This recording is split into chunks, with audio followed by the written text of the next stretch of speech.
నమస్తే నాగేశ్వర్ గారు. ఇవాళ ఫస్ట్ టాపిక్, అధికారంలోకి వస్తే రాజీవ్ విగ్రహాన్ని తొలగిస్తామంటూ ఉన్నారు కేటీఆర్. సో తెలంగాణ తల్లి విగ్రహం పెట్టాలని గతంలోనే మేము అధికారంలో ఉన్నప్పుడు నిర్ణయం తీసుకున్నాం. ప్రభుత్వం మొండిగా వ్యవహరిస్తే ఆందోళన చేస్తాం, మేము వచ్చాక రాజీవ్ విగ్రహాన్ని మరో చోటకు మారుస్తాము అంటూ ఉన్నారు సార్. రాజీవ్ విగ్రహం ఉండడాన్ని బీఆర్ఎస్ ఎందుకు ఓర్వలేకపోతోంది? దానికన్నా ముందు సెక్రటేరియట్ కట్టింది బీఆర్ఎస్ టైంలో. అప్పుడు వాళ్ళు ఏదైనా విగ్రహం పెడితే ఇప్పుడు తీయాల్సిన అవకాశం కూడా ఉండేది కాదు. సో ఆ తెలంగాణ తల్లి విగ్రహం అప్పుడే పెట్టుంటే సో ఇవాళ తీసి ఇంకోటి పెట్టాల్సిన అవసరం వచ్చేది కాదు. సో అధికారంలో ఉన్నప్పుడు చేయనప్పుడు అధికారంలో ఉన్నవాడు వాళ్ళ ఆసక్తి ప్రకారం చేసుకుంటారు. You cannot prevent it. ఇప్పుడు మీకు కాంగ్రెస్ పార్టీ అధికారంలో ఉంటే రాజీవ్ గాంధీ, బీజేపీ అధికారంలో ఉంటే వాళ్ళ ఐకాన్స్. సో ఎవరి ఐకాన్స్ వాళ్ళు పెడతారు. ఇప్పుడు కొత్తపల్లి జయశంకర్ సారు తెలంగాణ వచ్చాక ఎక్కడ ఆయనకు ఒక అగ్రికల్చర్ యూనివర్సిటీ తప్ప పెద్దగా గుర్తింపు వచ్చింది ఏమీ ఉండదు. సో మనకు అందువల్ల 10 ఏళ్ళ బీఆర్ఎస్ పాలనలో నువ్వు చేయాల్సింది చేయకపోతే అధికారంలో వచ్చిన కాంగ్రెస్ పార్టీ తమ ఐకాన్స్ ముందు పెట్టుకుంటారు. సో అందువల్ల బీఆర్ఎస్ విమర్శించే ముందు ఒక్కసారి ఆత్మపరిశీలన చేసుకోవాలి. ఎందుకు మనం చేయలేకపోయాము ఈ పని? ఆ తెలంగాణ తల్లి విగ్రహము పెట్టాల్సింది ఏదైనా బిఫోర్ పెట్టి, సో గనక ఆ ప్రాబ్లం ఆ అవకాశం వేరే వాళ్ళకి ఎందుకు ఇవ్వాలి? సెక్రటరియట్ కాంగ్రెస్ ప్రభుత్వంలో కట్టలే కదా, బీఆర్ఎస్ ప్రభుత్వంలో కట్టింది కదా. ఇక రెండవది, కాంగ్రెస్ పార్టీతో ప్రాబ్లం ఏంటి అంటే స్వాతంత్ర పోరాటంలో ఇంతమంది నాయకులున్న రాజీవ్ గాంధీ, ఇందిరాగాంధీ దాటి కాంగ్రెస్ పార్టీ పోదు. దేశానికి చేస్తున్న ఒక పెద్ద డిస్సర్వీస్ అది కాంగ్రెస్. ఇప్పుడు సుభాష్ చంద్రబోస్ పేరిట ఒక పథకం అని ఉందా మీకు? భగత్ సింగ్ పేరిట ఒక పథకం ఉందా? బాల గంగాధర్ తిలక్ పేరిట ఒక పథకం ఉందా? లాలా లజపత్ రాయ్ పేరిట పథకం ఉందా? అసలు అల్లూరి సీతారామరాజు పేరిట ఎన్ని పథకాలు ఉన్నాయి? సో మనకు ఆశ్చర్యం వేస్తుంది. దేశ స్వాతంత్ర పోరాటంలో అనేక మంది పోరాడారు, కానీ నెహ్రూ, ఇందిరాగాంధీ, రాజీవ్ గాంధీ, ఈ మధ్య అయితే నెహ్రూ కూడా తగ్గిపోయింది. సో ఇందిరాగాంధీ, రాజీవ్ గాంధీ మినహా ఇంకే పేర్లు ఉండవు. రాజీవ్ విద్యా మిషన్, రాజీవ్ ఆరోగ్యశ్రీ, రాజీవ్ గృహకల్ప, రాజీవ్ అంతర్జాతీయ విమానాశ్రయం, రాజీవ్ రహదారి, రాజీవ్ బహిర్భూమి పథకం కూడా వచ్చింది. సో అంటే ఇక రాజీవ్ గాంధీ తప్ప మరో ఈ దేశానికి ఒక ఐకాన్ లేడా? Yes, we should respect Rajiv Gandhi, కాదని నేను డెఫినెట్గా రాజీవ్ గాంధీని రెస్పెక్ట్ చేయాలి. కానీ మనం ఒక అబ్సెషన్ ఇలా పెట్టినందుకు ఏమైనా కాంగ్రెస్ పెరిగిందా? ఈ పేర్లు పెట్టిన తర్వాత కాంగ్రెస్ ఉన్నది పోయింది తప్ప ఏం పెరిగింది ఏమీ లేదు. సో అందువల్ల ప్రజలు కోరుకునేది ఏంటి అంటే ఈ వారసత్వ అబ్సెషన్ అంగీకరించడం. సో అందువల్ల మహాత్మా గాంధీ జాతీయ ఉపాధి హామీ పథకం అని యూపీఏ టైంలో వచ్చింది. మీరు గమనించండి, ఇప్పటికి కూడా బీజేపీ ప్రభుత్వం కూడా తీయలేకపోయింది. కారణం అది గాంధీ గారు, మహాత్మా గాంధీ పేరు మీద ఉంది. అదే రాజీవ్ గాంధీ ఉపాధి హామీ పథకం ఇప్పుడు పేరు మారేది. సో అందువల్ల రాజకీయ పార్టీలు, కాంగ్రెస్ అయినా ఇంకో పార్టీ అయినా, ఇప్పుడు వైఎస్ఆర్ కాంగ్రెస్ ప్రతిదానికి వైఎస్ రాజశేఖర రెడ్డి తప్ప టంగుటూరు ప్రకాశం పంతులు పేరు దేనికైనా ఉంటుందా? అసలు వీళ్ళెవ్వరు ఏమీ చేయలేదు ఆ సమాజానికి. సో ఈ రకమైనటువంటి స్వభావమే ఇప్పుడు సమస్య వస్తుంది. తెలుగుదేశం వచ్చిందంటే ఎన్టీ రామారావు పేరు లేదా చంద్రన్న పేరు, మీకు ఇంకోరి పేర్లు ఎవరైనా ఉంటాయా? సో తెలుగులో నన్నయ్య భట్టారకుని పేరిట ఎందుకు ఉండకూడదు? సో అసలు సమాజానికి, తెలుగు సమాజంలో చాలా ఐకానిక్ కృషి చేసిన వాళ్ళు చాలామంది ఉన్నారు కదా. అంటే రాజకీయ పార్టీలు, నేను ఈ పార్టీ ఆ పార్టీ అని చెప్పడం లేదు, రాజకీయ పార్టీల స్వభావమే అలా ఉంటుంది, అది కాంగ్రెస్ అయినా ఏ పార్టీ అయినా. సో అందువల్ల ఆ ప్రశ్న. ఇంకో మూడో పాయింట్ ఏంటంటే అస్తిత్వం. ఇప్పుడు రాజీవ్ గాంధీ గొప్ప నాయకుడే, కాదని ఎవరంటలేరు, కానీ లోకల్ ఐకాన్స్ను రెస్పెక్ట్ చేయడము, లోకల్ ఐకాన్స్ను గౌరవించడం అనేది కూడా. ఇప్పుడు మీకు బెంగళూరు ఎయిర్పోర్ట్ ఉంది, దాని పేరు కెంపగౌడ ఇంటర్నేషనల్ ఎయిర్పోర్ట్. ఎవరు ఈ కెంపగౌడ?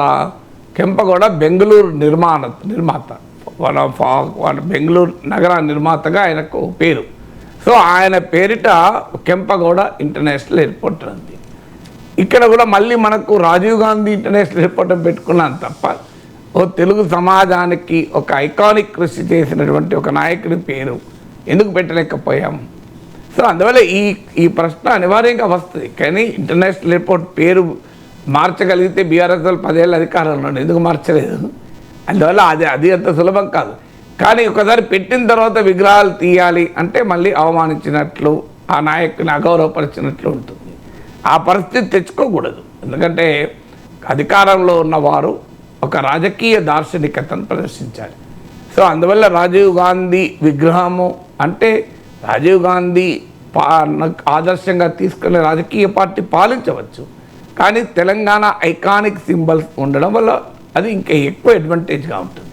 లేదు రాజీవ్ గాంధీ పేరిట ఒక పెద్ద హాస్పిటల్ పెట్టండి, చాలా సంతోషపడతాం. ఎందుకంటే రాజీవ్ గాంధీ పేరిట ఒక పెద్ద మంచినీటి పథకం పెట్టినా కనీసం పబ్లిక్ యూటిలిటీ ఉంటుంది. సచివాలయం అనే వరకు ఏమవుతుందంటే అదొక రాష్ట్రానికి సింబల్. తెలంగాణ రాష్ట్రమే అస్తిత్వం ఆధారంగా ఏర్పడింది. అంటే మా నిధులు, మా నీరు, మా నియామకాలు అనే అస్తిత్వం ఆధారంగా ఏర్పడింది కనుక తెలంగాణ అస్తిత్వానికి ప్రతీకగా ఉండే సింబల్ ఉండాలి అనేది ఒక డిమాండ్. తెలంగాణ తల్లి విగ్రహం ఉండాలి, అదొక సింబల్ ఆఫ్ తెలంగాణ అని. సో అందువల్ల ఈ కాంట్రవర్సీస్ ఎందుకు ఎమర్జ్ అవుతాయి అంటే ఈ పొలిటికల్ అబ్సెషన్ వల్ల ఎమర్జ్ అవుతాయి. ఇప్పుడు ఉదాహరణకు రేపు నిజంగానే ప్రభుత్వాలు మారితే ఆ రాజీవ్ గాంధీ విగ్రహాన్ని వాళ్ళు తీసేస్తే రాజీవ్ గాంధీ గౌరవం పెంచినట్ల. అందువల్ల విగ్రహాల రాజకీయాల వల్ల సమాజానికి ఏమాత్రం ఉపయోగపడదు. దానికన్నా మీరు ఆ వ్యక్తి పేరిట ఒక మంచి పని చేయండి, ఎంత ఎవరైనా సంతోషపడతారు కదా. అంటే ఒక పేరు 2 పేర్లు పెట్టడంలో తప్పలేదు. ప్రతి ఒక్కటి ఒక నాయకుడి పేరే పెట్టడం అనేది ఆ పార్టీలో ఉండే రాజకీయ సంస్కృతిని తెలియజేస్తుంది కదా. Right sir. రాఖీ సందర్భంగా కేటీఆర్ ఒక భావోద్వేగపూరిత ట్వీట్ చేశారు sir. You may not be able to tie Rakhi today but will be with you through thick and thin. నీ కష్ట సుఖాల్లో నేను అండగా ఉంటా, నీ వెంటే ఉంటా, ఈరోజు రాఖీ కట్టలేకపోవచ్చు కానీ అని చెప్పేసి. అంటే లాస్ట్ ఇయర్ కవిత కేటీఆర్కి రాఖీ కట్టిన ఫోటోలను కూడా షేర్ చేశారు చాలా భావోద్వేగంతో. సో కవితను కేటీఆర్ తలుచుకుంటూ ఉన్నారు. ఆ ఫ్యామిలీ కవిత లేని లోటును ఫీల్ అవుతూ ఉంది. కానీ సిబిఎన్ అరెస్ట్ అయినప్పుడు, అంటే చంద్రబాబు నాయుడు అరెస్ట్ అయినప్పుడు లోకేష్ అండ్ నారా భువనేశ్వరి, ఆ తర్వాత పవన్ కళ్యాణ్ పండించిన సెంటిమెంట్, అలాగే జగన్ అరెస్ట్ అయినప్పుడు షర్మిల పండించిన సెంటిమెంట్ కవిత అరెస్ట్ అయినప్పుడు పండుతుందా? తెలంగాణ సమాజం కవిత అరెస్టుపై ఎలా స్పందిస్తోంది? నాకు తెలిసి పెద్దగా స్పందించట్లేదు అనుకుంటా సార్. అంటే ఇప్పుడు కుటుంబానికి డెఫినెట్గా జైల్లో ఉంటే కుటుంబ సభ్యులు బాధ ఉండకుంటే ఎలా ఉంటుంది? ఇప్పుడు చంద్రబాబు నాయుడు జైల్లో ఉన్నప్పుడు లోకేష్ బాధపడిందని ఈవెన్ కేటీఆర్ కూడా ఎక్నాలెడ్జ్ చేశాడు. సో మా నాన్న అరెస్ట్ చేసినప్పుడు నేను ఫీల్ అయ్యాను, నాకు తెలుసు అని. సో అందువల్ల ఎవరైనా కుటుంబ సభ్యుడు ఒక పండుగ రోజు లేనప్పుడు జైలు ఎందుకు, వేరే ఊర్లో ఉన్న ఫీల్ అవుతాం కదా. ఇప్పుడు మన ఒక పండుగ రోజు మనకు ఉండాల్సిన వారు ఇంట్లో లేరు అనుకుంటే ఫీల్ అవుతాం. అందువల్ల ఆ ఫ్యామిలీలో ఉండేటువంటి సెంటిమెంట్ను we should respect it, we should understand it. కానీ మీరు అన్నట్లు కవిత అరెస్ట్ ఒక రాజకీయపరమైన అంశంగా తెలంగాణ సమాజంలో పెద్దగా వెళ్ళలేదు. దానికి రకరకాల రీజన్స్ ఉండొచ్చు. ఎందుకంటే ఈ అరెస్ట్ జరిగిన సందర్భం కూడా కీలకం. అంటే బీఆర్ఎస్ దెబ్బతింటున్న సమయంలో ఈ అరెస్ట్ జరిగింది. బీఆర్ఎస్ బలపడుతున్న సమయంలో, బలపడిన సమయంలో కనుక అరెస్ట్ జరిగి ఉంటే రాజకీయ రియాక్షన్ ఇంకో రకంగా ఉండేది. ఇప్పుడు ఆ కవిత అరెస్ట్ వల్ల బీఆర్ఎస్ పొలిటికల్గా కూడా ఉపయోగపడినట్టుగా లేదు. ఎందుకంటే వాస్తవంగా అసెంబ్లీ ఎన్నికలకు ముందే అరెస్ట్ అవుతారని కూడా టాక్ నడిచింది. సో అందువల్ల పొలిటికల్ కాంటెక్స్ట్ ఏంటి, ఏదైనా ఇదే కాదు, ఎనీ సింపతి అనేది ఇట్ ఇస్ ఎ పొలిటికల్ కాంటెక్స్ట్లో ఉంటుంది. సింపతి కూడా ఇప్పుడు ప్రతిసారి సింపతి పనిచేయాలని రూల్ లేదు. సో అందువల్ల ప్రతిసారి అరెస్టే కావచ్చు, పదవి నుంచి తొలగించడమే కావచ్చు, ప్రమాదాలే కావచ్చు, ఏదైనా ఒక సెంటిమెంటు గివెన్ పొలిటికల్ కాంటెక్స్ట్లోనే పనిచేస్తుంది. చాలామంది ప్రతి సందర్భంలోనూ సింపతి ఉంటుందని అనుకుంటారు. ప్రతి సందర్భంలో సింపతి ఉండదు. ఒక గివెన్ పొలిటికల్ కాంటెక్స్ట్లోనే ఆ సింపతి పనిచేస్తుంది. సో అందువల్ల ఇక్కడ కవిత అరెస్ట్కి వచ్చినటువంటి ప్రాబ్లం ఏంటంటే ఆ పొలిటికల్ కాంటెక్స్ట్. సో ఆ పొలిటికల్ కాంటెక్స్ట్ అనేది బీఆర్ఎస్కు ప్రతికూల, అననుకూల పొలిటికల్ కాంటెక్స్ట్లో కవిత అరెస్ట్ అయింది. రెండవది, అరెస్ట్ అయిన అంశము పబ్లిక్ ఇష్యూ కాదు. సో ఒక అవినీతి ఇష్యూ, అందులో liquor scam issue. So liquor scam అనే వరకు ఇంకా ఉమెన్ లీడరు లిక్కర్ విషయంలో అరెస్ట్ కావడం అనేది ఇంకా నెగిటివ్గా మారుతుంది. ఇప్పుడు ఈవెన్ బీఆర్ఎస్ వర్గాల్లో కూడా భావన ఉంది, పోయిగా లిక్కర్ స్కామ్లు ఏంటి అని. ఇంకేదన్నా స్కామ్ అయినా ఒకే లిక్కర్ స్కామ్ ఏంటి, ఒక మహిళా నాయకురాలు వెళ్ళి లిక్కర్ స్కామ్లు ఇరుక్కోవడం ఏంటి అనేది ఒక అనీజీనెస్ అనేది ఈవెన్ బీఆర్ఎస్ వర్గాల్లో కూడా వినిపిస్తూ ఉంటుంది మనకు. సో అందువల్ల అది రెండోది. మూడవది, కవిత పట్ల పొలిటికల్ సింపతి, పొలిటికల్ పాపులారిటీ కూడా లేదు. ఎందుకంటే ఇప్పుడు కూడా పొలిటికల్ నీకు ఇండివిజువల్ పాపులారిటీ ఉంటాయి. కేసీఆర్ కూతురుగా పాపులారిటీ ఉండవచ్చు, కానీ ఇండివిజువల్ పొలిటికల్ లీడర్గా ఆ పెద్ద ఎత్తున తెలంగాణ సమాజం కదిలే అంత ప్రొఫైల్ లేదు. పాపులర్ కాదని నేను అనడం లేదు, కానీ తెలంగాణ సమాజం మొత్తాన్ని స్పందించి చేసి కదిలించేటువంటి ఆ పొలిటికల్ ప్రొఫైల్ కూడా లేదు. ఇదే మీకు కేసీఆర్ అరెస్ట్ అయితే ఎలా ఉండేదో మనకు తెలియదు. సో అందువల్ల పొలిటికల్ ప్రొఫైల్ ఆల్సో మ్యాటర్స్. అంటే అరెస్ట్ అయిన వ్యక్తికి ఉన్న ఒక పొలిటికల్ ప్రొఫైల్ ఏంటి, అంటే వాళ్ళకున్న ఫాలోయింగ్ ఏంటి, వాళ్ళకున్న సపోర్ట్ బేస్ ఏంటి అనేది కూడా ఒక కీలకమైన ఫ్యాక్టర్ అవుతుంది. ఇప్పుడు చంద్రబాబు నాయుడు స్థాయి రాజకీయ నాయకుడు అరెస్ట్ కావడం వల్ల ఏమైంది అంటే చంద్రబాబు నాయుడు అరెస్ట్ చేశారా అన్న భావన ఈవెన్ టీడీపీ అభిమానులే కాదు, టీడీపీ ఏతర ఓటర్లలో కూడా ఆ భావన వచ్చింది. సో ఈ చంద్రబాబు నాయుడుకు ఉన్నటువంటి ఆ పొలిటికల్ స్టేచర్ రీత్యా. సో కవితకు కేసీఆర్ కూతురుగా, ఎంపీగా, ఎమ్మెల్సీగా, జాగృతి నాయకురాలుగా ఇవన్నీ ఏది ఉన్నా ఇప్పుడు పొలిటికల్ స్టేచర్ రీత్యా కేసీఆర్ స్థాయి పొలిటికల్ ప్రొఫైల్ కాదు కదా, ఈవెన్ కేటీఆర్ స్థాయి కూడా కాదు. సో అందువల్ల ఆ పొలిటికల్ ప్రొఫైల్లో ఉండే తేడా కూడా కారణం. ఇప్పుడు ఇదే పరిస్థితి కేటీఆర్కో కేసీఆర్కో వచ్చి ఉంటే బహుశా పబ్లిక్ రియాక్షన్ ఇంకో రకంగా ఉండే అవకాశం ఉండేదేమో. సో అందువల్ల ఒక సింపతి రాలేదు అనేది నిజం. సింపతి వచ్చుంటే అది ఏదో రూపంలో మనకు వ్యక్తమయ్యేది కదా. పెద్ద ఎత్తున భారీ ఎత్తున జనం రోడ్ల మీదకి వచ్చి నిరసన తెలిపింది కూడా ఏమీ లేదు. ఈవెన్ బీఆర్ఎస్ కూడా ఒక్కరోజు ఏదో నిరసనలకు పిలిపించింది, తర్వాత వదిలేశారు. సో అందువల్ల బీఆర్ఎస్ కున్న రాజకీయ సందర్భం వల్ల కవితకున్న పొలిటికల్ ప్రొఫైలు, బీఆర్ఎస్కున్న పొలిటికల్ కాంటెక్స్ట్, ఈ రెండు కీలకమైన అంశం. నేచర్ ఆఫ్ ద కేసు కూడా ఒక సమస్య. అందువల్ల మీరు అన్నది నిజమే, ఆ మేరకు రెస్పాన్స్ అయితే లేదు. సో పెద్ద బీఆర్ఎస్కు రాజకీయంగా అది ఉపయోగపడింది కూడా లేదు. ఆ మాటకు వస్తే అది మోర్ బీజేపీ ఇష్యూగా మారింది. అంటే కవితను అరెస్ట్ చేస్తే బీఆర్ఎస్ పైన బీజేపీ పోరాటం ఆనెస్ట్, కవితను అరెస్ట్ చేయకపోతే బీజేపీ బీఆర్ఎస్ పైన చేస్తున్న పోరాటం డిజానెస్ట్ అనేటువంటి రీతిలో మారిపోయింది.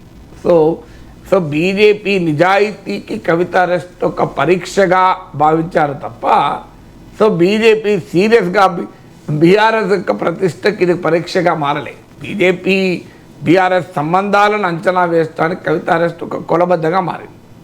Right sir. చంద్రబాబు నాయుడు ఎన్నికల ప్రచారంలో చెప్పారు సార్, సంపద సృష్టించి ఖచ్చితంగా ఆంధ్రప్రదేశ్ని అభివృద్ధి చేస్తాం, జగన్ పాలనలో 30 ఏళ్ల పాటు ఆంధ్రప్రదేశ్ వెనక్కి వెళ్ళిపోయింది అని చెప్పి. నిన్నమొన్నటి వరకు ఈజ్ ఆఫ్ డూయింగ్ అన్న చంద్రబాబు నాయుడు గారు ఇప్పుడు స్పీడ్ ఆఫ్ డూయింగ్ అంటూ ఉన్నారు. వేగం పెంచేసి రాష్ట్రాన్ని అభివృద్ధి చేస్తామంటూ ఉన్నారు. రాష్ట్రాన్ని అభివృద్ధి చేయడం కాదని చెప్పిన అంశం కాంటెక్స్ట్ వేరు. ఈజ్ ఆఫ్ డూయింగ్ బిజినెస్ గురించి మాట్లాడారు. Is of doing business. So రాష్ట్ర అభివృద్ధి అంశం కాదు. రాష్ట్ర అభివృద్ధి బిజినెస్ అనేది ఈజ్ ఆఫ్ డూయింగ్ డెవలప్మెంట్ ఉన్నది, is of doing business. Okay. So is of doing business కాదు, స్పీడ్ ఆఫ్ డూయింగ్ బిజినెస్ కావాలి అన్నాడు. సో ఈ స్పీడ్ ఆఫ్ డూయింగ్ బిజినెస్ అనేది కొత్త కాన్సెప్ట్ ఏం కాదు. వాస్తవంగా ఈజ్ ఆఫ్ డూయింగ్ బిజినెస్లో భాగమే speed of doing business. Okay. So is of doing అంటే ఏంటి అసలు? ఈజ్ ఆఫ్ డూయింగ్ అంటే వ్యాపారం చేసుకోవటానికి ఉన్న అడ్డంకుల్ని తొలగించడమే ఈజ్ ఆఫ్ డూయింగ్ బిజినెస్. ఇప్పుడు ఉదాహరణకు ఒక వ్యాపారం పెట్టాలంటే ఒక అనుమతి కావాలి. అనుమతి కావాలంటే ఒక 6 నెలలు తిరిగేది కార్యక్రమం ఉండేది ఇదివరకు. సో ఇప్పుడు ఆగమేఘాల మీద అనుమతులు, ఆటోమేటిక్ క్లియరెన్స్లు, ఆన్లైన్లో అప్లై చేస్తే అనుమతులు. అలాగే ఒక కంపెనీ తనకు కావాల్సింది ఇంపోర్ట్ చేసుకుంటే ఆ ఇంపోర్ట్ పాయింట్ దగ్గర క్లియరెన్స్ ఎంత వేగంగా క్లియరెన్స్ అవుతుంది. ఒక విమానాశ్రయానికి వెళితే అక్కడ మనకు ఎంత వేగంగా ట్రాన్సాక్షన్ అవుతుంది.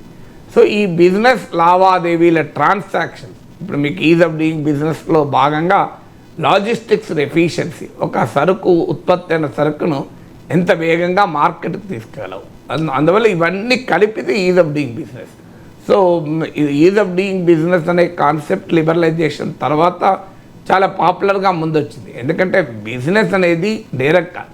చాలామందికి బిజినెస్ అంటేనే దోపిడీ అనే ఒక పాత మైండ్ సెట్, చాదస్త మైండ్ సెట్ ఉంటుంది. ప్రాఫిట్ అనేది నెగిటివ్ వర్డ్ కాదు, ప్రాఫిటీరింగ్ నెగిటివ్ వర్డ్. అంటే లాభము కొరకు వ్యాపారం చేయడం నేరం కాదు. వ్యాపారంలో లాభం తప్ప ఇంకే బాధ్యత లేదు, నాకు లాభాల కోసం నేను ఎక్కడికైనా వెళ్తానంటే తప్పు.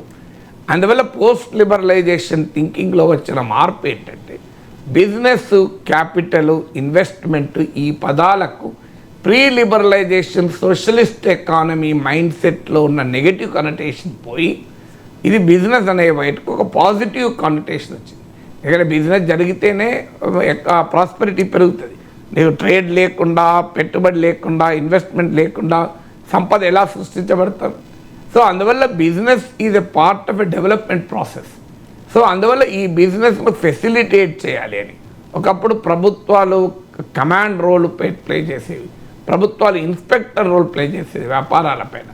ఇప్పుడు ప్రభుత్వం ఫెసిలిటేటర్ రోల్ ప్లే చేస్తుంది. అంటే వ్యాపార సంస్థలు వచ్చి వ్యాపారం చేస్తేనే రాష్ట్రం అభివృద్ధి అవుతుంది, దేశం అభివృద్ధి అవుతుంది. అందువల్ల ఈజ్ ఆఫ్ డూయింగ్ బిజినెస్ అంటేనే స్పీడ్ ఆఫ్ డూయింగ్ బిజినెస్, లేకుంటే ఈజ్ ఆఫ్ డూయింగ్ బిజినెస్లో వేరే ఏమీ లేదు.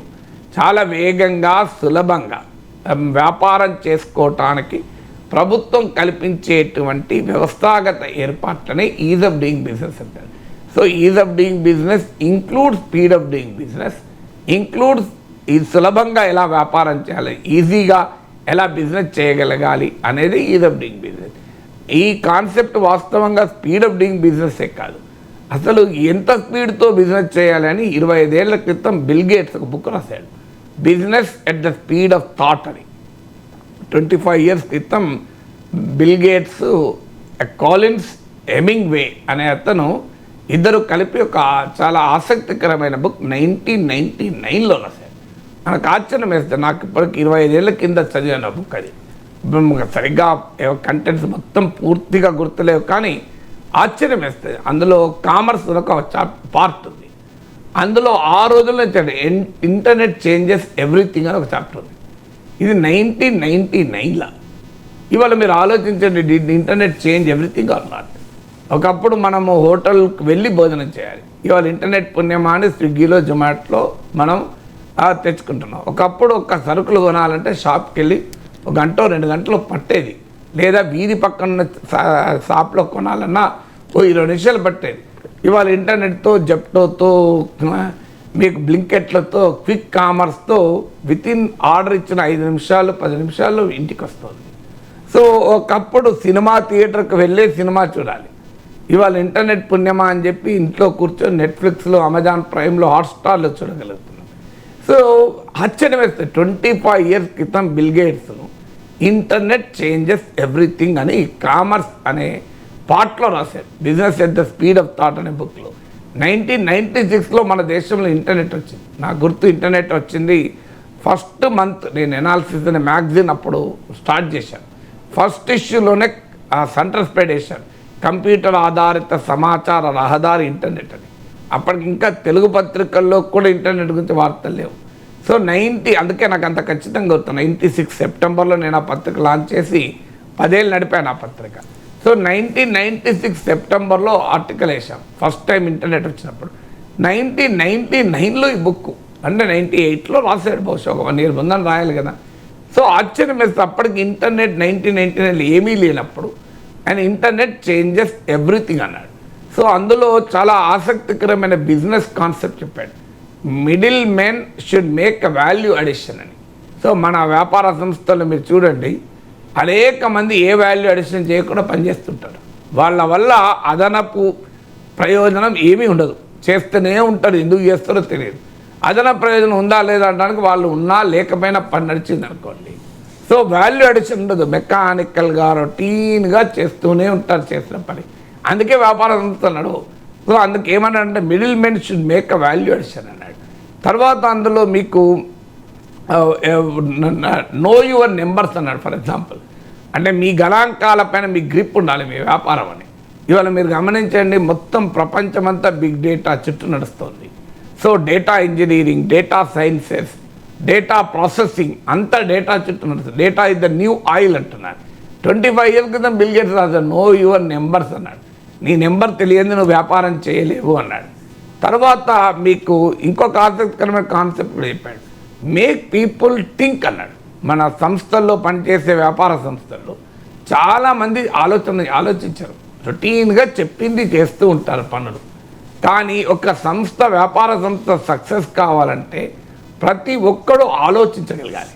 సో ఎంతమంది ఆలోచిస్తారు? మీరు ఏ సంస్థను తీసుకోండి, బాస్ చెప్పింది చేయడం, అది కూడా ఎఫిషియెంట్గా చేయరు, చెప్పింది కరెక్ట్ కూడా చేయరు. ఇక ఆలోచించి ఎక్కడిది, థింకింగ్ ఎక్కడిది?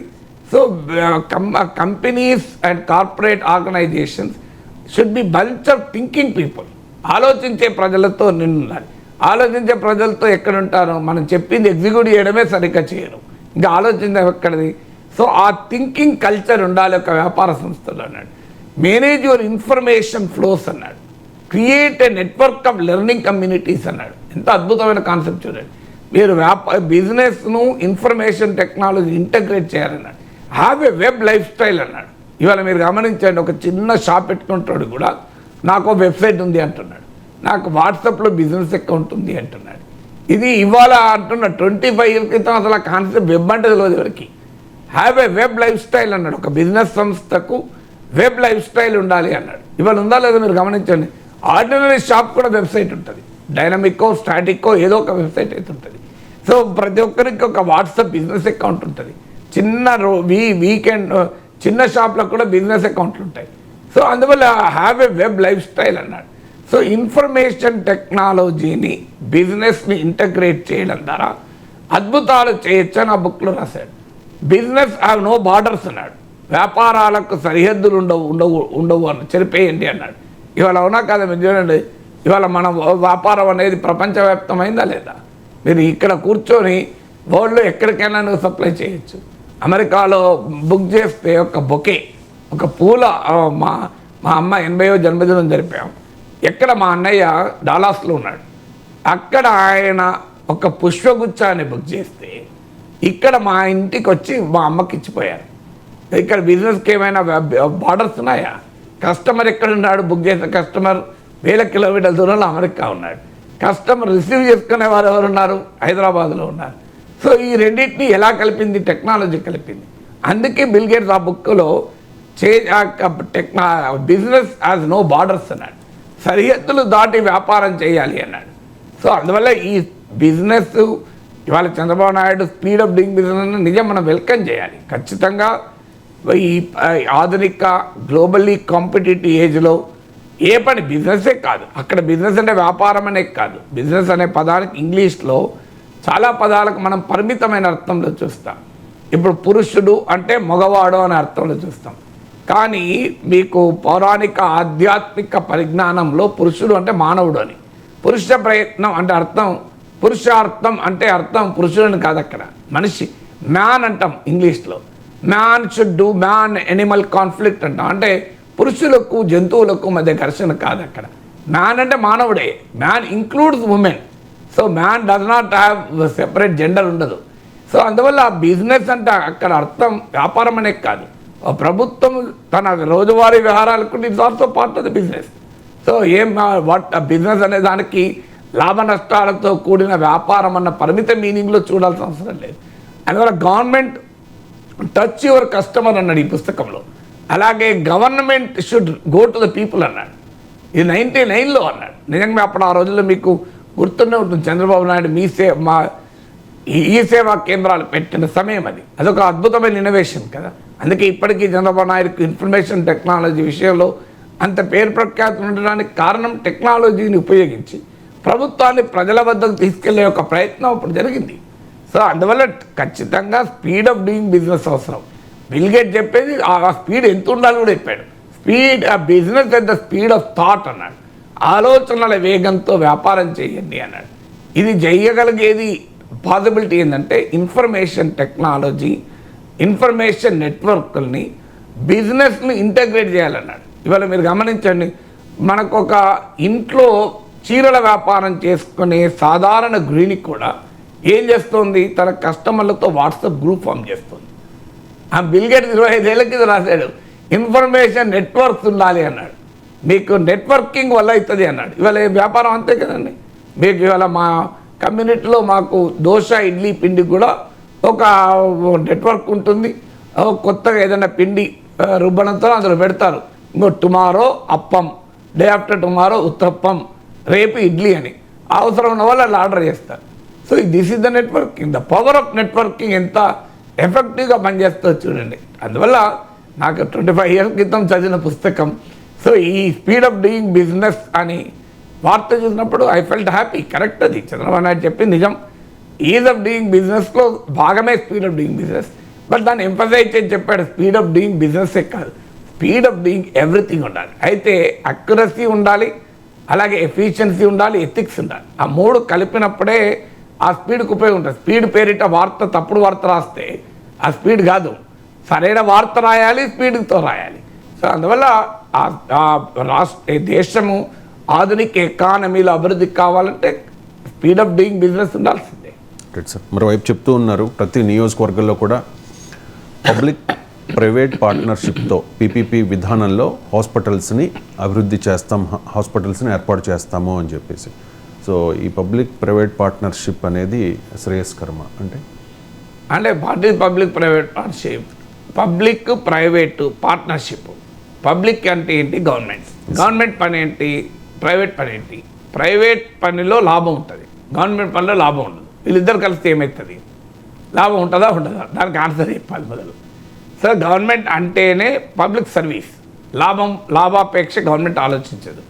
ప్రైవేట్ అంటేనే మనం ఎన్ని ఉపన్యాసాలు ఇచ్చినా, కార్పొరేట్ సోషల్ రెస్పాన్సిబిలిటీ ఎన్ని ఇచ్చినా, the very concept of private runs on profit లేకుండా ప్రైవేట్ ఉండదు, ఉండాలి కూడా. నేను ఇంతకుముందు కూడా చెప్పా, ప్రాఫిట్ వేరు, ప్రాఫిటీరింగ్ వేరు, కామర్స్ వేరు, కమర్షియలైజేషన్ వేరు. ఈ రెండు వేరు. ప్రాఫిట్ ఉండాల్సింది, ప్రాఫిట్ లేకపోతే వ్యాపారం ఎట్లా వస్తుంది? నువ్వు ఒక 10 రూపాయలు పెట్టి 20 రూపాయలు పెట్టి ఒక ఇడ్లీ బండి వాడు తయారు చేస్తే వాడికి 25 రూపాయలు వస్తేనే రేపు నెక్స్ట్ వాడు బతుకుతాడు, వ్యాపారాన్ని పెంచుకోగలుగుతాడు. అందువల్ల ప్రాఫిట్ అనేది that is at the heart of the private. ఆ ప్రైవేట్ వాళ్ళని ఎఫిషియెంట్గా నడుపుతున్నదే ప్రాఫిట్. మీ గవర్నమెంట్ల కన్నా ప్రైవేట్లు ఎందుకు ఎఫిషియెంట్గా ఉంటాయి? మీరు కారణం ఏంటి అంటే గవర్నమెంట్లో వర్క్ కల్చర్ ఉండి అఫీషియల్స్, వ్యక్తులు, the people man the government ఉన్న చోట వేరు. సాధారణంగా private tends to be efficient. ఎందుకు? ప్రైవేట్లో ఆ ప్రాఫిట్ అనే ఇంట్రెస్ట్ని ఎఫిషియెంట్గా నడిపిస్తుంది. సో అందువల్ల ఎవరైనా అది కామన్, మరి ఆ ప్రాఫిట్ మోటివ్తో నడిచే ప్రైవేట్ సెక్టార్ను, ప్రాఫిట్తో సంబంధం లేకుండా నడిచే గవర్నమెంట్ సెక్టార్ను కలిపినప్పుడు ఆ హైబ్రిడ్ ఎలా ఉంటుంది అనేదే క్వశ్చన్. ఆ హైబ్రిడ్ ఆలు టమాటా లాగా కలిస్తే అభ్యంతరం లేదు. పాలకూర టమాటా కలిసింది అనుకోండి, ఆరోగ్యానికి ప్రమాదకరం అంటారు మరి పాలకూర టమాటా. సో ఎలా ఉంటుంది మీకు? సో అన్నీ కలవ. ఇప్పుడు ఆలు టమాటా బ్రహ్మాండంగా కలుస్తుంది, కర్రీ చాలా టేస్టీ ఉంటుంది. ఆ టమాటా వంకాయ చాలా బ్రహ్మాండంగా టేస్ట్ ఉంటుంది. కాకరకాయ టమాటా కలుపు, టేస్ట్ ఉంటుందా? కాకరకాయ టమాటా కలిపి నువ్వు కర్రీ చేయి, ఎట్లుంటుందో చూడు. సో కొన్ని కలుస్తాయి, దట్ ఇస్ ఎ కాంబినేషన్. మీరు అన్నిటి కలుస్తుందా? ఇప్పుడు దొండకాయ మామిడికాయ కలిపి నువ్వు చట్నీ చేసావు అనుకోండి, చాలా బాగుంటుంది, చాలామందికి తెలియదు. సో దొండకాయ మీకు రోటి పచ్చళ్ళలో మామిడికాయ కలిపావు అనుకోండి, దొండకాయ రోటి పచ్చళ్ళలో కాకరకాయ కలిపి ఎట్లుంటుంది? అందువల్ల కొన్ని కలుస్తాయి, కొన్ని కలవాయి. సో కొన్నిటికి నేచురల్గా కలిసే లక్షణం ఉంటుంది, కొన్నిటికి నేచురల్గా కలవని లక్షణం ఉంటుంది. మరి ఇప్పుడు పబ్లిక్ ప్రైవేట్ యొక్క బేసిక్ స్పిరిటే వేరు. ఈ రెండు కలిపినప్పుడు లాభమో చూస్తారా, ప్రజాసేవ చూస్తారా? దీనికి ఆన్సర్ ఉన్నది. అందువల్ల అది పీపీపీలో పెట్టారా, పీపీపీ ఇంకో 4వ పీ కూడా ఆడేది ఈ మధ్య, పబ్లిక్ ప్రైవేట్ పీపుల్స్ పార్ట్నర్షిప్ అని. సో ఏమవుతుంది? టోల్ గేట్లు చూస్తున్నాం, పీపీపీ. ఇవాళ ప్రజలకు ఏమైనా ఆడ ఎంత లాభం వస్తుంది, ఎన్ని కోట్లతో రోడ్ వేసాడు, ఎంత సంపాదించుకుంటున్నాడు, ఇది ఎవరికైనా తెలుసా? కనీసం రియల్ టైం డేటా స్క్రీన్ పై ఈ టోల్ గేట్ వేయడానికి ఆ రోడ్ వేసిన ఇన్వెస్టర్ ఇంత ఖర్చు పెట్టాడు, ఇప్పటి వరకు ఇంత వచ్చింది, ఇంకా ఇంత రావాలి అని ఒక స్క్రీన్ పైన పెట్టమనండి. ధైర్యం అంటే ట్రాన్స్పరెన్సీ ఇన్ బిజినెస్ అంటారు కదా, పారదర్శకత ఇది పెట్టమనండి. ఇలా అనేక రేట్లు టోల్ గేట్స్లో ఒక దోపిడీ జరుగుతుంది. ఎందుకు గవర్నమెంట్ చెప్పదు, ప్రైవేట్ వాళ్ళు చెప్పరు, రోడ్ ఎంత కేస్తున్నావు, ఎంత టోల్ ట్యాక్స్ వసూలు చేస్తున్నామని. సో పీరియాడిక్గా టోల్ ట్యాక్స్ పెరుగుతూనే ఉంటుంది. సో ఎందుకు జరుగుతున్నది ఇది? అందువల్ల ఆ వ్యాపారం అంతా ఎథికల్గా జరుగుతుండదు కదా. ఇవాళ ప్రభుత్వం ల్యాండ్ ఇస్తుంది హాస్పిటల్కు, మరి ఆ ప్రైవేట్ హాస్పిటల్ వాళ్ళు ఎంత చీప్గా జరుపుతారు. మీకు ఆశ్చర్యం వేస్తుంది తెలుసా. నేను ఈ మధ్య ఒక మిత్రులతో కలిశాను, ఈ మెడికల్ కన్జ్యూమబుల్స్ బిజినెస్ అతను. అతను చెప్తున్నాడు వైటమిన్ డి టెస్ట్ పెద్ద హాస్పిటల్స్కి అయితే వాళ్ళు మెటీరియల్ సప్లై చేస్తారు. ఒక టాప్ కంపెనీ అంటే ప్రపంచంలోనే టాప్ 4 కంపెనీస్కు పనిచేస్తాడు. 75 రూపీస్ రవిశంకర్ విటమిన్ డికి సప్లై చేసే కన్జ్యూమబుల్. చిన్న హాస్పిటల్కి అయితే 150 రూపీస్ దాకా ఉంటుంది. పోనీ మీకు పర్సన్ కాస్టు రెంటల్స్ అన్నీ వేసుకున్నా 400-500 మీకు తెలుసు ఎంత ఉంటుంది. మినిమం 1200-1500 లేదు విటమిన్ డి టెస్ట్. మీకు ఆశ్చర్యం ఎత్తుంది. షుగర్ టెస్ట్ 2 రూపాయలు 3 రూపాయలు, కానీ నీకు ప్రీ లంచ్ పోస్ట్ అని చెప్పండి 50 రూపాయలు ఉంటుంది. సో మీరు ఏ కన్జ్యూమబుల్ అన్న తీసుకోండి, టెస్ట్కు వాస్తవంగా అయ్యే ఖర్చుకు చాలా తేడా ఉంటుంది. అందుకే మీరు గమనించండి, 4 డయాగ్నోసిస్ సెంటర్లో పోండి, 4 రకాల రేట్లు ఉంటాయి. సో సేమ్ ఉండాలి కదా, టెస్ట్కి ఒకటే ఖర్చు అయితే. ఒక దగ్గర ఏమో మీకు HbA1c ఓ దగ్గర 400 చేస్తారు, ఓ దగ్గర 800 చేస్తారు. ఎందుకు చేస్తారు? లిపిడ్ ప్రొఫైల్ ఒకటే రేట్ ఎందుకు ఉండదు అంటే ఎందుకు వ్యారీ అవుతుంది? సేమ్ టెస్ట్ కదా, సేమ్ మెటీరియల్ కదా, సేమ్ మిషన్ కదా. సో ఎందుకు వ్యారీ అవుతుంది? ఇది ఎథికల్. సో అందువల్ల ఇవాళ మీకు ఒక డయాగ్నాస్టిక్ టెస్ట్కి అయ్యే కాస్ట్ ఎంత, ప్రజల నుంచి మీరు వసూలు చేస్తున్న డబ్బు ఎంత, ఏ పెద్ద హాస్పిటల్స్ నుంచి చెప్పమనండి. సో ఒక బెడ్కి అయ్యే ఖర్చు ఎంత, బెడ్ మీద వసూలు చేస్తున్నది ఎంత చెప్పమనండి. సో అందువల్ల ఈ రెండు పరస్పర విరుద్ధమైనవి. కోవిడ్ టైంలో మాకు అనుభవం, మా సొంత చిన్నమ్మను ఒక కార్పొరేట్ హాస్పిటల్లో చేర్పిస్తే 20 లక్షలు అయింది, ఆమె బతకలే. మా మిస్సెస్ వాళ్ళ చిన్నమ్మను వరంగల్లో MGM హాస్పిటల్లో చేర్పించాం, పైసా ఖర్చు కాలే, ఆమె బతికింది. ఇప్పుడు నన్ను ఏం చేయమంటారు? సో అందువల్ల మనకు అర్థం కావాల్సింది అంటే పబ్లిక్ ప్రైవేట్ కలుపుతావా, ఎవరిని కలుపుతావా కాదు, పబ్లిక్ ఏం దక్కుతుంది, ప్రైవేట్లో పబ్లిక్ ఏం దక్కుతుంది, ప్రైవేట్కి ఏం దక్కుతుంది. పబ్లిక్కు సరసమైన ధరలకు హెల్త్ కేర్ ఉండాలి, ఉచితంగా హెల్త్ కేర్ ఉండాలి, న్యాయంగా right to health is a part of right to life, is a fundamental right. పోనీ ఎఫోర్డబుల్ చేయగలిగే వాళ్ళకి అట్లీస్ట్ రీజనబుల్ ప్రైసెస్లో ఉండాలి. ఇలా రీజనబుల్ ప్రైసెస్లో హెల్త్ కేర్ ఉందా? ఇలా ప్రైవేట్ హెల్త్ కేర్లో మనం ఎంటర్ అయితే భయం వేస్తుంది. ఒక 2 రోజులు హాస్పిటల్లో అడ్మిట్ అయితే లక్షల రూపాయల పైన అవుతుంది. ఇలా సామాన్య ప్రజలకు ఇది ఎంత భారంగా ఉంది. మరి ఆ ప్రైవేట్ హెల్త్ కేర్నే రెగ్యులేట్ చేయలేకపోతున్నారు. వాళ్ళకి మీరు ల్యాండ్ ఇచ్చి ఇంకా అన్ని ఇచ్చి అప్పుడు వాళ్ళ ఎవరు రెగ్యులేట్ చేయాలి? ఇప్పుడు మీరు ఆ రెగ్యులేషన్ బాధ్యత ఎవరిది? సో మార్కెట్ రెగ్యులేట్ చేయలేకపోతుంది. ఇలా మార్కెట్ రెగ్యులేట్ చేయాలి నార్మల్గా అయితే, కానీ మార్కెట్ రెగ్యులేట్ చేయగలుగుతుందా? టాప్ కార్పొరేట్ హాస్పిటల్ ఎల్లవైనా లక్షలలో అవుతుంది బిల్లు. సో మార్కెట్ రెగ్యులేట్ చేయనప్పుడు గవర్నమెంట్ రెగ్యులేట్ చేయదు, ఎవరు రెగ్యులేట్ చేయాలి? సో అందువల్ల పబ్లిక్ ప్రైవేట్ పార్ట్నర్షిప్ అనేది మంచి ఆలోచనే. ప్రభుత్వం చేయలేకపోతున్నది కనుక ప్రభుత్వము ప్రైవేటు చెరో చెయ్యేస్తే థియరిటికలీ కరెక్ట్, కానీ ప్రాక్టికల్గా ఎలా జరుగుతుంది? ప్రభుత్వ వనరులను ప్రైవేట్ వాళ్ళు వాడుకోవడానికి మనకు వస్తుంది. సో ఏం జరుగుతుంది పబ్లిక్ ప్రైవేట్ పార్ట్నర్షిప్ అనేది మనకు అనుభవంలో. నాకు మోడల్ చెప్పండి.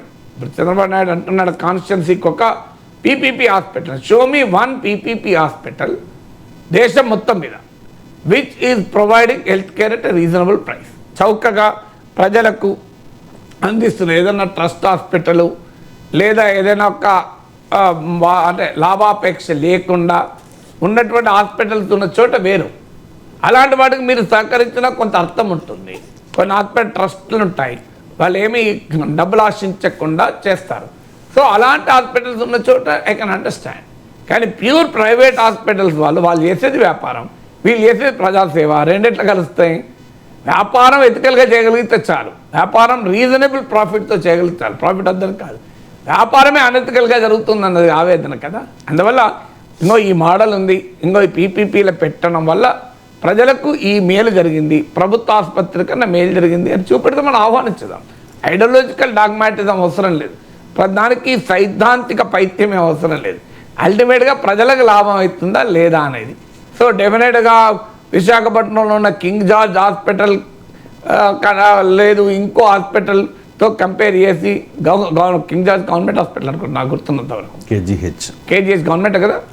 సో ఒక గవర్నమెంట్ హాస్పిటల్తో మీరు కంపేర్ చేసి బెటర్ క్వాలిటీ మీరు ఒక PPP హాస్పిటల్ పెట్టి ఇచ్చారనుకోండి, వాట్ ఈజ్ రాంగ్? గవర్నమెంట్ అయితే ప్రైవేట్ అయితే. సో అల్టిమేట్గా the cat may be black or white, it should catch the mite. పిల్లి నల్లదా తెల్లదు కదా, ఎలుకని పట్టాలి.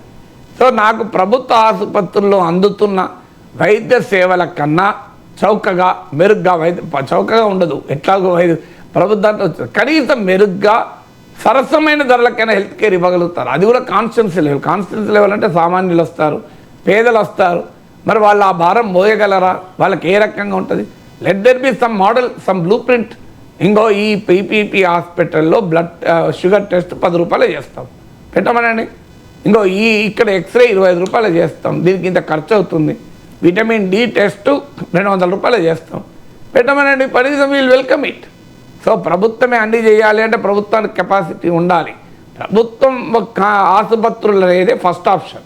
పోనీయండి, ప్రభుత్వ ఆసుపత్రులు కొన్ని పెట్టారు, ఇంకొన్ని పెట్టడానికి డబ్బులు లేవు, కానీ పీపీపీలో పెట్టి బయట ప్రైవేట్ హాస్పిటల్లో ఉండే దానికన్నా బెటర్ సర్వీసెస్ చాలా సరసమైన ధరలకు ఇస్తాను అన్న చెప్పండి. So what is the blue print, what is the vision, అది చెప్పాలి కదా. Right sir. ఇక తెలంగాణలో వర్షాలు దంచి కొడుతూ ఉన్నాయి సార్. అదే ఆంధ్రప్రదేశ్లో అయితే సెకండ్ సమ్మర్ స్టార్ట్ అయిందని కూడా చూస్తూ ఉన్నాం. టెంపరేచర్స్ 40 degrees రీచ్ అవుతున్న పరిస్థితి. సో కాదేది రాజకీయాలకు అనర్హం అంటారు కదా sir. So YSR Congress party social media troll చేస్తుంది సార్ చంద్రబాబు నాయుడిని. కరువు చంద్రబాబు కవల పిల్లలు అని చెప్పి. జగన్మోహన్ రెడ్డి ఉన్నప్పుడు వరుణుడు జగన్ ఫ్రెండ్ కాబట్టి వర్షాలు పడ్డాయి. వైఎస్ రాజశేఖర రెడ్డి కూడా వరుణుడికి ఫ్రెండ్ కాబట్టి అప్పుడు వర్షాలు పడ్డాయి. కానీ చంద్రబాబు నాయుడు ఎప్పుడు అధికారంలోకి వచ్చినా కూడా వర్షాలు పడవు, కరువు వస్తుంది అని చెప్పేసి. అంటే ఇప్పుడు జగన్మోహన్ రెడ్డికి లీడర్ ఆఫ్ ద అపోజిషన్ ఇస్తే కరువు పోతుందా కొంత? అందువల్ల ఇప్పుడు వర్షాలు పడటానికి నేచురల్ ఫినామినా అది. ఇక్కడ కూడా మన తెలంగాణలో దంచి కొడుతున్నాయి, ఇంకెక్కువ పడుతున్నాయి, పడగూడలు కన్నా ఎక్కువ పడుతున్నాయి.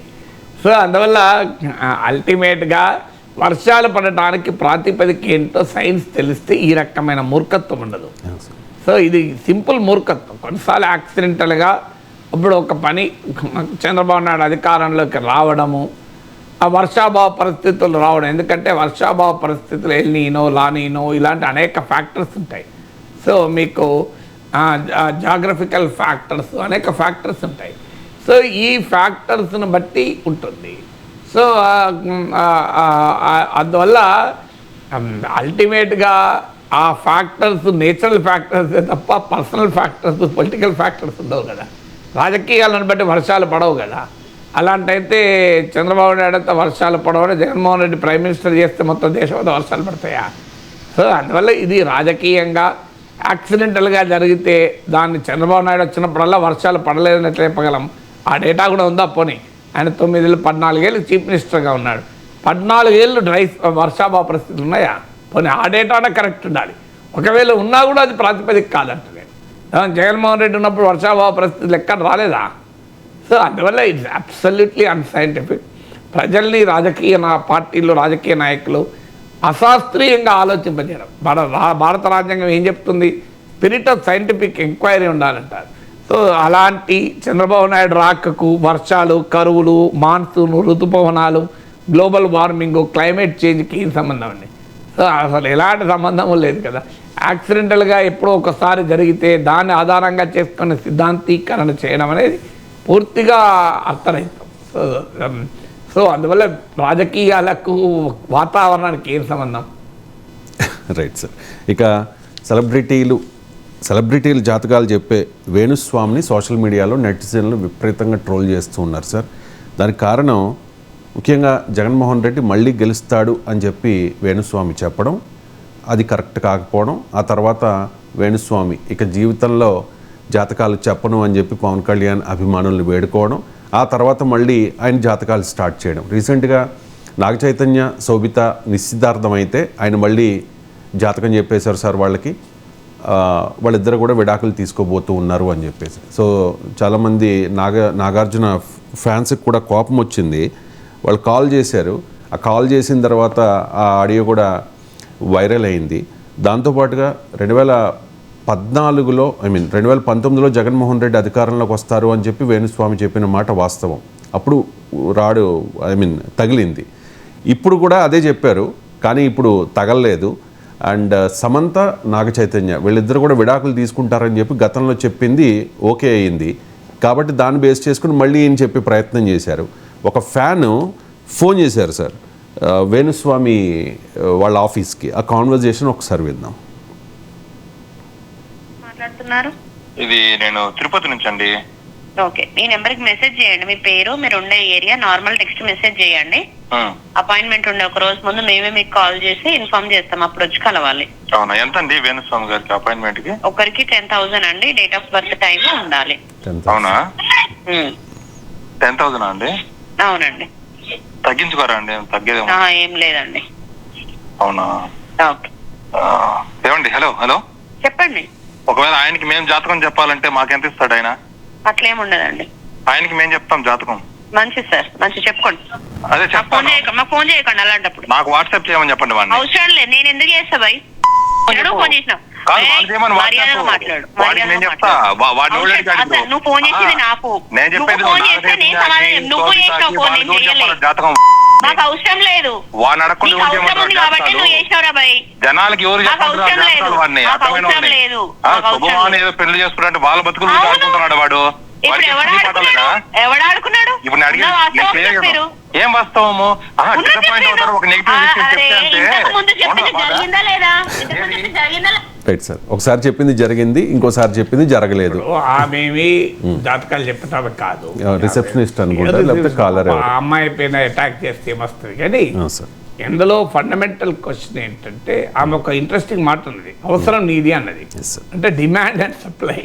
ఒక డిమాండ్ అండ్ సప్లై అనే ఆర్థిక సూత్రం చెప్పింది. అంటే 10,000 ఇచ్చి జాతకాలు, ఇలాంటి జాతకాలు చెప్పించుకునే వాళ్ళు ఉన్నారు కనుక అలాంటి వాళ్ళు ఉన్నారు, అలాంటి వారు ఉన్నారు కనుక ఇలాంటి వారు పోతున్నారు. ఏది ముందు ఏది వెనక చెప్పలేం కానీ, బట్ ఆ మార్కెట్ ఉన్నది కనుక అలా నడుస్తుంది. అందువల్ల మొదలు ప్రజలు ఎడ్యుకేట్ కావాలి. ఇప్పుడు ఒకటి కామన్ సెన్స్ కల్చర్ ఉండాలి. ఇప్పుడు ఇద్దరు పెళ్లి చేసుకుంటున్న సమయంలో విడాకులు చేస్తారని జాతకాలు చెప్పడం ఏంటండి? అది ఎవడని చెప్తాడు అట్లా? సో నాగ చైతన్య సమంత పెళ్లి చేసుకుంటున్న సమయంలో నువ్వు ఒకవేళ నిజంగా నీకు జాతకం తెలిసినా, జాతకం తెలవడం అనేది స్కోపే లేదు, తెలిసినా కూడా ఎవడు చెప్పడు కదండి. నువ్వు పెళ్ళికి పోతావు, అక్షంతలు వేసి ఆశీర్వదిస్తావు తప్ప పుట్టిన ప్రతి ఒక్కడు చావక తప్పదు అని తత్వం చెప్తావా? తప్పేం కాదు తత్వం చెప్పుడు, పుట్టిన ప్రతి ఒక్కరు చావ తప్పదు కదా ఎప్పుడో ఒకసారి. కానీ సమయం సందర్భం ఉండదా చెప్పడానికి? పెళ్లి చేసుకుంటున్నప్పుడు నాగ చైతన్య శోభిత పెళ్లి చేసుకుంటున్న ఒక శుభ సమయంలో వాళ్ళని నీకు మనసుంటే ఆశీర్వదించు, మనసుంటే అభినందించు. సో అది వదిలేసి నువ్వు విడాకులు తీసుకున్నాను, ఈ దుర్మార్గం ఏంటండి? ఇది ఫస్ట్ ఒక సాంస్కృతిక దౌర్బల్యం, కల్చరల్ బ్యాంక్రప్సీ, ఒక మానసిక స్థితిని తెలియజేస్తుంది కదా. ఒక శుభకార్యం జరుగుతున్న సమయంలో భవిష్యత్తులో ఒక అశుభం జరుగుతుందని చెప్పడమే ఒక దుర్మార్గమైన ఉన్మాద మానసిక స్థితి ఫస్ట్. ఇక రెండోది నిజమవడం అబద్ధమవడం ఏంటి? ఇప్పుడు నేను కూడా చూశాను, ప్రభాస్కు సినిమాలు రావని చెప్పినట్టున్నాడు, ఆయన అంతర్జాతీయ స్టార్ అయ్యాడు. సో ఇక ప్రభాస్కు లేవు. ఈవెన్ రామ్ చరణ్కు ఒరిజినల్గా పిల్లలు పుట్టరు అని చెప్పినట్టు గుర్తు నాకు. సో అది ఆయనకు ఓన్లీ సరగసి తప్ప ఒరిజినల్ పిల్లలు పుట్ట, మరి అది రైట్ అయిందా? అసలు what is this non sense? So అంటే మీకు అర్థం కావాల్సింది ఏంటంటే, ఇప్పుడు గెలవడము గెలవకపోవడం, ఈ రెండిట్లో 50% ప్రాబబిలిటీ కదండి. ఏదో ఒకటి అవుతుంది, రెండిట్లో రెండు కాకుండా ఉండవు కదా. ఇప్పుడు నువ్వు గెలుస్తావు అని చెప్తాడు. రేవంత్ రెడ్డికి కూడా యోగం లేదు, రేవంత్ రెడ్డికి అంత సీన్ లేదని చెప్పినట్టు గుర్తు. రేవంత్ రెడ్డి ముఖ్యమంత్రి కాలేదా? రేవంత్ రెడ్డికి ఫాలోయింగ్ ఉంటుంది తప్ప అధికారం వచ్చేంత యోగం లేదు అని. మరి రేవంత్ రెడ్డికి ముఖ్యమంత్రి యోగం వచ్చింది కదా, బ్రహ్మాండంగా వచ్చింది కదా. సో అందువల్ల ఒకటి ఫ్యాక్చువల్గా ఇన్కరెక్ట్, కల్చరల్గా బ్యాంక్రప్ట్, అన్నిటికీ మించి ఈ దుర్మార్గం ఇది ప్రజల బలహీనతలతో ఆడుకోవడం. సో రాజ్యాంగమేమో శాస్త్రీయ దృక్పథం ఉండాలి అని ఒకవైపు ఘోషిస్తుంటే, ఇంత అశాస్త్రీయమైనటువంటి సమాజంలో మనం బతుకుతున్నాము అన్న ఆవేదన కలుగుతుంది. సో దీనికి ఒక వాళ్ళ టెక్నిక్స్ ఉంటాయి. ఇప్పుడు నాకు అర్థమయ్యే టెక్నిక్ ఏంటంటే, నాకు పెద్ద అవగాహన ఉన్న సబ్జెక్ట్ కాదు, కానీ మీరు అడిగారు కనుక చెప్తున్నారు. సో అందువల్ల నాకు అర్థమైందంటే, ఆయన ఈ టార్గెటింగ్ సెలబ్రిటీస్ తెలివిగా. ఎందుకంటే సెలబ్రిటీ మార్కెటింగ్ అంటారు. ఇప్పుడు ఎలాగైతే సోషల్ మీడియా ఇన్ఫ్లుయెన్సర్ మార్కెటింగ్ అంటున్నారు కదా, ఈ సెలబ్రిటీ మార్కెటింగ్లో ఏమవుతుంది అంటే, ఇప్పుడు నీవు ఎవరిదో చెప్పితే ఎవడు పట్టించుకోడు. కానీ నాగ చైతన్య శోభిత అని చెప్పావు అనుకోండి, మన వాడికి న్యూస్ సెన్స్ కూడా బాగానే ఉన్నట్టున్నది. సో అందువల్ల జర్నలిజం కూడా తెలిసినట్టున్నది. సో టైమ్లీనెస్ అంటే ఆ సమయంలో ఆ సెలబ్రిటీ ఈ రెండింటిని లింక్ చేశాడు. సో సో అందువల్ల లింక్ చేసేవరకు ఆటోమేటిక్గా నాగ చైతన్య శోభిత పెళ్ళి అనే దాని వాళ్ళ వైవాహిక జీవితం అన్నప్పుడు ఆటోమేటిక్గా జనం చూస్తారు. జనం చూసిన తర్వాత దానిపైన డిబేట్ నడుస్తుంది. అందులో ఏదైనా అనుకోకుండా గతంలో ఇప్పుడు నాగ చైతన్య సమంత విడాకులు తీసుకుంటాను ముందే చెప్పాడని, ఈయన విడాకులు తీసుకుని చెప్పినందుకు వాళ్ళు విడాకులు తీసుకున్నారా? సో అలాంటప్పుడు అది ఏ ప్రాతిపదిక చెప్తున్నాడు అనేది బేసిక్ కామన్ సెన్స్ కదా. అందువల్ల ఇది ఒక క్లియర్ అయిన దుర్మార్గమైన వ్యాపారం, ప్రజల బలహీనతలతో వ్యాపారం. సో ఇది ఒక రకంగా సమాజాన్ని ఒక తిరోగమన దశగా పంపించడం. ఇలాంటి వాళ్ళు ఎందుకున్నారంటే సోకాల్ సెలబ్రిటీసే ఇలాంటి వాళ్ళ దగ్గరికి వెళ్తే ఇంకేం జరుగుతుంది? ఇప్పుడు 10,000 రూపాయలు ఎట్లా ఛార్జ్ చేస్తున్నారు? 10,000 అంటే ఏంటి? నాకు తెలిసినంత వరకు ప్రపంచ ప్రఖ్యాత కార్డియాలజిస్ట్ కూడా నీ హార్ట్ టెస్ట్ చేస్తానికి 10,000 రూపాయలు నిన్ను కన్సల్టేషన్ ఫీజు ఉండదు. నాకు ఏ డాక్టర్కు 10,000 రూపాయల కన్సల్టేషన్ ఫీజు. వరల్డ్ ఫేమస్ ఒక 500 హార్ట్ ట్రాన్స్ప్లాంట్ చేసిన డాక్టర్ కూడా 10,000 రూపాయల ఫీజు తీసుకోడు. అవునా కదా? నాకు ఏ వరల్డ్ ఫేమస్ సర్జన్ కూడా 10,000 రూపాయల ఫీజు తీసుకోడు. మామూలు విషయం కాదు 10,000 రూపాయలు కన్సల్టేషన్ ఫీ అంటే. సో బిల్ గేట్స్ కూడా బహుశా వ్యాపారం ఎట్లా చేయాలో అడిగితే 10,000 తీసుకుంటాడో లేదో. సో అందువల్ల ఈ రకమైన వ్యాపారాలు నడుస్తున్నాయంటే జనం మొదలు వాళ్ళు నమ్ముతున్న జనాంది తప్పు, వాళ్ళని నమ్మిస్తున్న స్వామి ఈయన వేణుస్వామి అనే పేరు ఆయన తప్పు. సో అందువల్ల ఈ వ్యవస్థను చూస్తూ చూడకుండా ఊరుకొని ప్రజల సెంటిమెంట్లతో మాకెందుకు అనుకునే ప్రభుత్వాలది తప్పు. సో ఆ వ్యవస్థలు కూడా ఏం మాట్లాడవు. ఎందుకు? ఇలాంటి వాళ్ళకి ఫాలోవర్స్ ఉంటారు, వ్యతిరేకులు ఎంతమంది ఉంటారో ఫాలోవర్స్ కూడా అంతమంది ఉంటారు కదా. సో ఇదంతా ఏంటని అందువల్ల దాన్ని ఖండించడానికి ఇలా మాట్లాడాల్సి వస్తుంది. ఈ ధోరణి ఖండించడానికి దీన్ని ప్రచారం చేసేటువంటి సోషల్ మీడియా సంస్థలు ఉంటాయి. ఇప్పుడు ఆయన ఏదో చెప్పాడు అనుకోండి విడాకులు తీసుకుంటారని, దాన్ని పండుగ చేసుకుంటారు యూట్యూబర్లు, వ్యూస్ వస్తాయి కనుక అని దానికి ఒక ఆసక్తికరమైన తమ్మునేళ్ళు పెడతారు. సో వాళ్ళు పండుగ చేసుకుంటారు. మరి వాళ్ళు అడిగితే పబ్లిక్ చూస్తున్నారు కనుక మేము పెట్టినాం సార్ అంటారు. ఇప్పుడు నేను యూట్యూబర్ని ఇలాగ అడుగుతాను సార్, మీరు ఇరాన్ మధ్య యుద్ధం జరుగుతుందా అని మాట్లాడితే 1,00,000 మంది చూశారు సార్, మేము పెడితే ఎవడు చూస్తారు సార్ అది, అందుకే మేము ఇవి పెట్టుకుంటాం అన్నాడు. అంటే మా ఆడియన్స్ మాకు, మీ ఆడియన్స్ మీకు అన్నాడు. అంటే నేనేం ఆన్సర్ చెప్పాలి? సో అందువల్ల demand and supply marketing, demand తప్పు, సప్లై తప్పు. సో అందువల్ల ఈ రకంగా సమాజాన్ని ఒక తప్పుదారి పట్టించి సో ఎన్నికలు సో వీళ్ళు ఇంకో ఈవెన్ కేసీఆర్ మళ్ళీ ముఖ్యమంత్రి అవుతున్నా కూడా చెప్పాడు. ఇప్పుడు ఈ పంచాంగకర్తలు పంచాంగాన్ని అపహాస్యం చేస్తూ ఆయా రాజకీయ పార్టీల కార్యాలయాలకు వెళ్ళి పంచాంగాన్ని రాజకీయాన్ని కూడా మిళితం చేసి చెప్తూ ఉంటారు. సో వర్షాలు పడతాయని చెప్పడమే కాదు, ఫలానా నాయకుడు అవుతారని కూడా చెప్తారు. సో అందువల్ల ఆ రకంగా పోనీ ఇలాంటి వారిని నేను ఒకటి అడుగుతాను, ఫలానా కాన్స్టిట్యున్సీలో 4 పోటీ చేస్తున్నారు, ఎవరికి ఎన్ని ఓట్లు వస్తాయి ముందు చెప్పానండి శాతనైతే ఛాలెంజ్ చేస్తాను. ఎగ్జాక్ట్ ఓట్లు వీళ్ళు గెలుస్తారు వాళ్ళు గెలుస్తారు చెప్పడం ఏంటంటే ఎవరైనా చెప్తాను. నేను కూడా చెప్పిన తెలంగాణ అసెంబ్లీ ఎన్నికల్లో 65 సీట్లు కాంగ్రెస్కి వస్తాయని, రాలేదా? 65, 64 ప్లస్ సిపిఐ మిత్రపక్షం కలిపి 65 కరెక్ట్గా వచ్చాయి. నేను చెప్పిన 66 చెప్పాను. నేను 66 అయినా ఇప్పుడు మీకు సికింద్రాబాద్ కంటోన్మెంట్ ఉప ఎన్నికతో కలిపి 66 అయింది. అంత అక్యురేట్గా ఎవరు చెప్పలేమని నేను చెప్పినట్లు అని చెప్పి నేను చెప్పిన రైట్ అయితే ఆంధ్రప్రదేశ్లో చాలా గట్టి పోటీ ఉంటుంది అన్నాను. కాలే కదా, గట్టి పోటీ ఉన్నది ఆర్డర్ కూడా పోయింది కదా జగన్మోహన్ రెడ్డి. సో అందువల్ల రాజకీయ విశ్లేషకుడే కరెక్ట్గా చెప్పలేడు. ఎవరైనా ఎగ్జాక్ట్ ఫోన్ అలాంటి వాళ్ళని పట్టుకొచ్చి నాకు చెప్పమనండి, ఇంకో ఇవాళ ఫలానా షాప్లో ఇంత కలెక్షన్ అవుతుంది, ఎగ్జాక్ట్ ఫిగర్ 9,391 రూపాయల కలెక్షన్ అయితే ఒక టీ స్టాల్ దగ్గర పోయి చెప్పాను. లేదు ఇంకో ఈరోజు ఇలా ఈ హాస్పిటల్కు ఇంకో 730 మంది అటెండ్ అవుతారు, ఈ సినిమా హాల్కు వెళ్ళి ఇంకో నీ సినిమా థియేటర్లో ఇంతమంది కరెక్ట్గా సినిమా చూస్తారు, అందులో ఉమెన్ ఇంతమంది, మెన్ ఇంతమంది, చిల్డ్రన్ ఇంతమంది అని చెప్పమనండి, ఛాలెంజ్ చేస్తా. ఎన్నికల్లో ఇన్ని ఓట్లు వస్తాయని ఎగ్జాక్ట్గా చెప్పమనండి. అసలు రోజు ఒక కూరగాయల మార్కెట్కి పోయి ఎంత రేపట్లో ఆ కూరగాయలు అమ్ముడుపోతాయి చెప్పమనండి కనీసం, అది చెప్పమనండి. పోనీ నా యూట్యూబ్కు ఓపెన్ చేసి దీనికి ఎన్ని వ్యూస్ వస్తాయి టోటల్గా ఒక 24 అవర్స్ చెప్పమనండి, ఎగ్జాక్ట్ వ్యూస్. ఇంకో ఈ 24 అవర్స్లో 31,343 వ్యూస్ వస్తాయి చెప్పమనండి. నేను ఒప్పుకుంటా మీరు నిజంగా అంత భవిష్యత్తుని చెప్పగలిగే ఎబిలిటీ ఉంది అని. అందువల్ల జనరలైజ్డ్ స్టేట్మెంట్స్ ఇస్తూ జనాల్ని బురిడి కొట్టిస్తూ ప్రాబబిలిటీ ఛాన్స్ను ఉపయోగించి ఇప్పుడు విడాకులు దాంపత్యం. ప్రాబబిలిటీ ఏముందన్న రెండే కదా, గెలవడం ఓడడం, ఆ రెండే కదా, ఏదో ఒకటి అవుతుంది కదా, ఏదో ఒకటి కాకుండా ఎక్కడ అవుతుంది. సో అందువల్ల ఆ రకంగా ప్రజల బలహీనతలతో ఆడుకోవడమే. Right sir, thank you so much sir. నాకు తెలిసి వేణుస్వామి ఈ వీడియో చూసిన తర్వాత మీ జాతకం కూడా చెప్పే ప్రయత్నం చేయొచ్చు. చెప్పమనండి, సంతోషం. ఇప్పుడు ఇవి ఏమవుతాయంటే మనకు రేషంకర్ గారు, మనకు జాతకాలు చెప్పేవాళ్ళు కూడా చాలా చెప్తారు. అందులో జరిగిందేమో మనకు గుర్తుంటుంది, జరగంది గుర్తుండదు. ఇప్పటికి కూడా మా అమ్మ అంటుంటుంది, నేను 6 ఏళ్ళప్పుడో 7 ఏళ్ళప్పుడో మా చిన్నాన్న నా చూపెట్టిండడు జాతకం, నాది 4 ఏళ్ళప్పుడు, 6 ఏళ్ళు కూడా కాదు, 3-4 ఇయర్స్. ఆయన చెప్పిండట, ఈయన 18 నుంచి 25 ఏళ్ళ మధ్య కాలంలో అయితే ఒక పెద్ద రౌడీ అవుతాడు, గుండా అవుతాడు, లేదంటే ఒక గొప్ప మేధావి అవుతాడు అని చెప్పిందట. మా అమ్మ భయపడేది 18 to 25 ఇయర్స్ కాలంలో ఏమయ్యేదని. సో ఇప్పుడు నాకు ఈ గుర్తింపు వచ్చినాక మా అమ్మ అంటారు, అవునరా ఆ రోజే చెప్పిండు అని. సో ఆ రోజు ఇట్లా మా అమ్మకి ఎన్ని చెప్పిండు ఇది ఒకటే గుర్తున్నది. సో ఎన్ని చెప్పిండు అవన్నీ గుర్తుండవు కదా మనుషులకు. సో మనుషులకు గుర్తుండవు.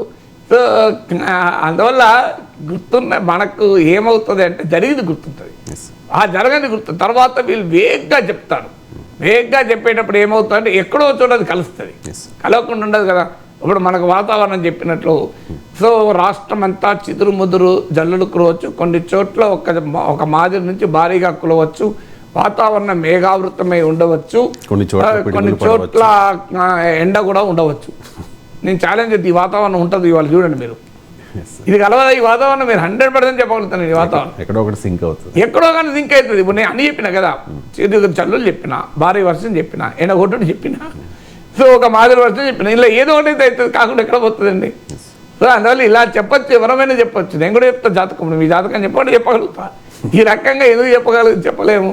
సో అందువల్ల ఆ రకమైనటువంటి మీరు జనాన్ని పిచ్చోళ్ళని చేయడం తప్ప ఇంకా వేరేదేమైనా ఉంటుందా? Right sir, thank you so much sir.